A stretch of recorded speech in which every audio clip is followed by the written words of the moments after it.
Welcome to the Finer Femininity Catholic Women's Podcast, a podcast for Catholic women with traditional values, women who are striving for sanctity, learning to be more joyful and feminine in their vocations by studying Our Lady, the saints, and revered Catholic men and women. And now your host, mother of 11, grandmother of 26, Leanne Vanderputten.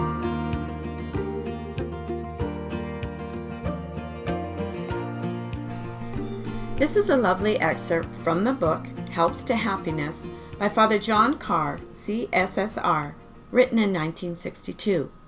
It is called Little Things. In light of our faith, it is those little things that make or break us.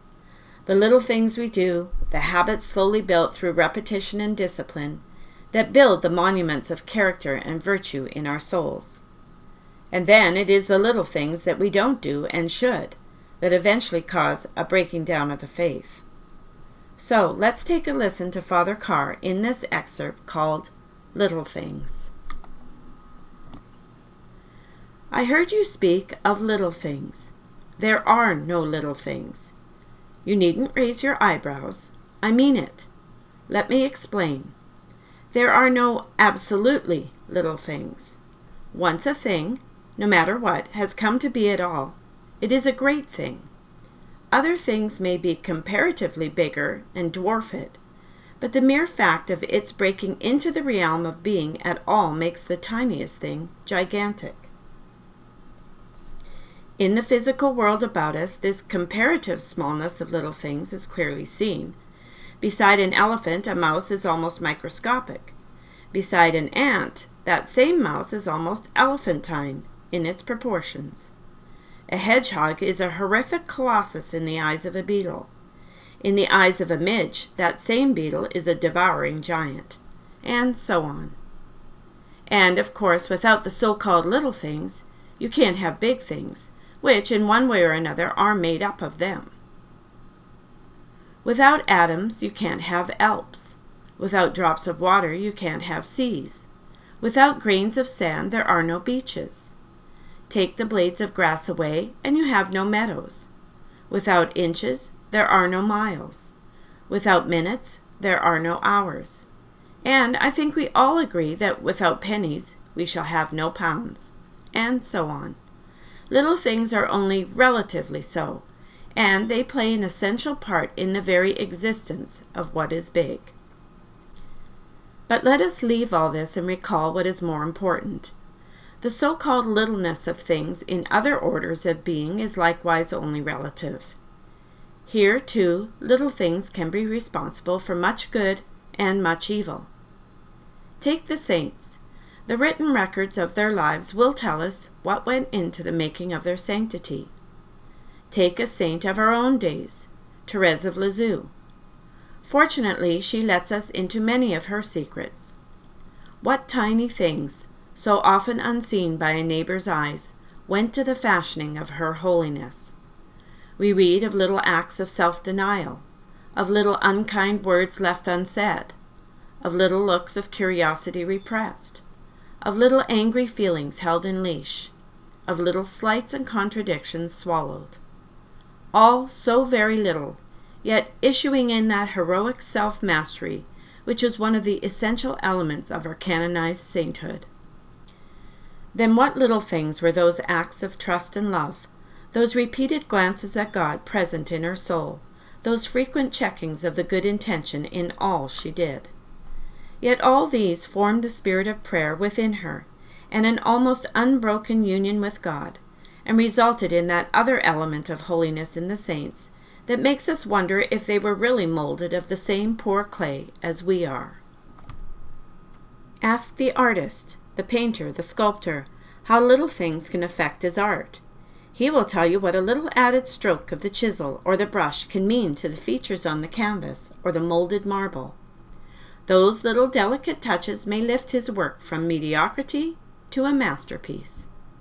We know Michelangelo's famous saying, quote, details, that is, little things, make perfection, and perfection is no detail, end quote. Mighty indeed are the little things that have gone to the making of the masterpieces in our art galleries. Ask the world's scholars how little things have influenced their work. Apart from details that entered so largely into their scholarship, we wonder where they found their time. That was perhaps one of their most precious secrets. Many of us can't get down to any substantial work unless we can assure ourselves of substantial periods of time in which to do it. Now, as these don't present themselves often in these busy days, our substantial achievements are few.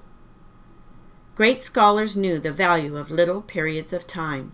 They grabbed at minutes lying unclaimed and packed them with things done. The captains of industry, those commercial magnates who rose to great wealth, would surely acclaim the greatness of little things. The utilization of scraps of time, of little opportunities, would figure high on the list of their principles of work, and, quote, take care of the pence and the pounds will take care of themselves, end quote, would be a familiar rule. On the other hand, ask the criminal in what little ways his crimes began.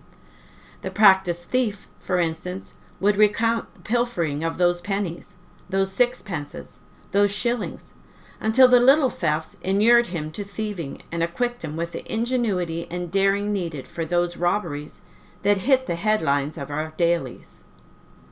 Another will tell you of those little microbes, oh, so little, of jealousy and resentment that settled in his heart and prepared it for the worst of felonies. Another will tell you of those little daily prayers left unsaid, until gradually the missing of Sunday Mass and the neglect of the sacraments became an easy matter. Another will tell you of all those little lies that became so casual and paved the way for the perjurer. All these will tell you how big, how really big in their consequences, little things can be. Ask the motorist, the airman, what part little things can play in the ever-lengthening list of accidents. He would tell you of the little defect in the machinery, detected, alas, too late, of the screw that had loosened, of that split-second distraction of the man at the wheel, of that fractional miscalculation of speed or distance, all little things, but big with disaster.